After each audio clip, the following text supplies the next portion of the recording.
जो आपके टॉपिक है वो है खरपतवारों का गुणन या मल्टीप्लिकेशन, है ना। गुणन किसे कहते हैं या फिर मल्टीप्लिकेशन क्या होता है, ठीक है। देखो, पिछला जो अपना टॉपिक था वो तो था खरपतवारों का विस्तार।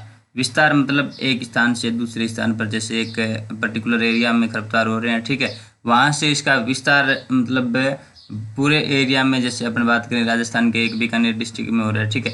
इसके बाद में बीकानेर से पूरे राजस्थान में किस प्रकार से इसका गुणन होता है या फिर कैसे वो ग्रोथ करता है उसको विस्तार बोलेंगे, और उसकी संख्या में जो वृद्धि होती है उसको बोलेंगे मल्टीप्लिकेशन या गुणन, ठीक है। तो देखो, खरपतवारों का गुणन दो प्रकार से होता है, एक तो बीज द्वारा होता है, दूसरा वानस्पतिक भाग द्वारा होता है, ठीक है। वानस्पतिक भाग द्वारा जो खरपतवारों का विस्तार होता है या फिर गुणन होता है वो सबसे अधिक होता है, ठीक है। दूसरा बीज द्वारा जो गुणन होगा वो तो नॉर्मली जो बीज वाली अवस्था पर आकर बीजों का मल्टीप्लिकेशन हो जाएगा, ठीक है। इसमें एक वर्षीय भी आ सकते हैं, द्विवर्षीय भी आ सकते हैं और बहुवर्षीय खरपतवार भी आ सकते हैं, ठीक है। जो इम्पोर्टेंट चीज़ है वो है वानस्पतिक भाग द्वारा, ठीक है। वानस्पतिक भाग मतलब पौधे का बीज के अलावा ऐसा कोई सा भी पार्ट, जड़, तना, पत्ती, जिसके द्वारा पौधे का संख्या में वृद्धि हो रही है उसको वानस्पतिक गुणन या मल्टीप्लिकेशन बोलेंगे, ठीक है।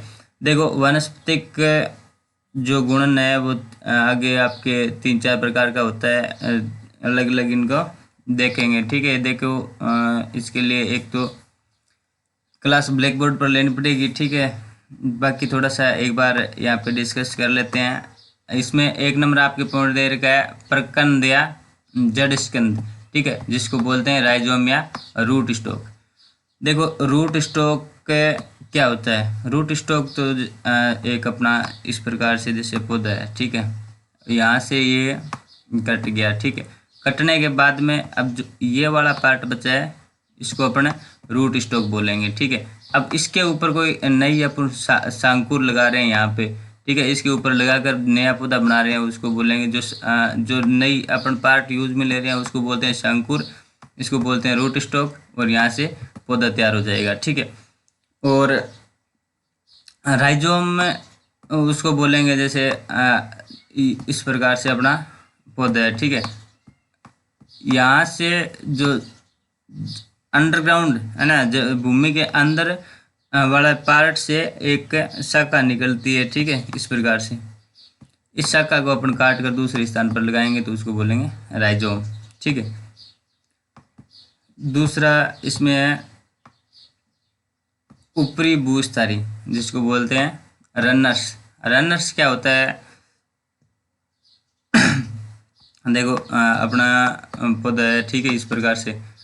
अब इस पौधे का जो ऊपरी पार्ट होता है ना, यहाँ से जो मतलब शाखाएं निकलती है छोटी छोटी, है ना, शाखाएं निकल जमीन के संपर्क में आते ही यहाँ से नया पौधा स्टार्ट हो जाएगा, ठीक है, यहाँ नया पौधा बन जाएगा।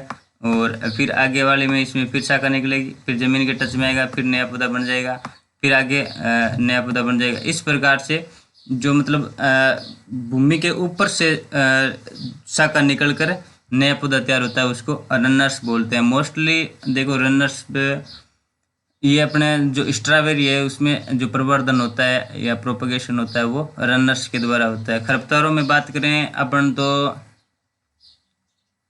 दूब घास का जो प्रवर्धन प्रोपगेशन होता है वो रनर्स के द्वारा होता है, ठीक है। इसका एग्जांपल आप याद रख लेना, स्ट्रॉबेरी और दूब घास, ठीक है।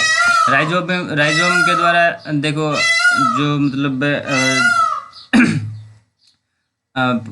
केला है वो सकर्स के द्वारा हो गया, ठीक है, और ये स्ट्रॉबेरी है वो रनर्स के द्वारा होगी। राइजोम के द्वारा एक वीड है, उसका नाम मेरे ध्यान में नहीं आ रहा, बाद में आपको बताऊंगा, ठीक है। नेक्स्ट जो आपके थर्ड टाइप है वानस्पतिक भाग द्वारा हुआ है अंतःभूस्थारी या सकर्स। देखो, इसका दूसरे का नाम है ऊपरी भूस्थारी। ऊपरी भूस्थारी मतलब जमीन के ऊपर से, है ना, जमीन के ऊपर से जो शाखा निकलकर जमीन के टच में आकर नए पौधा बनाता है उसको ऊपरी भूस्थारी बोलते हैं, या फिर इंग्लिश में रनर्स बोलेंगे, ठीक है। दूसरा है अंतःभूस्थारी। अंतःभूस्थारी का मतलब होता है जमीन के अंदर, ठीक है। अंतःभूस्थारी ज़मीन के अंदर से क्या होगा, यहाँ से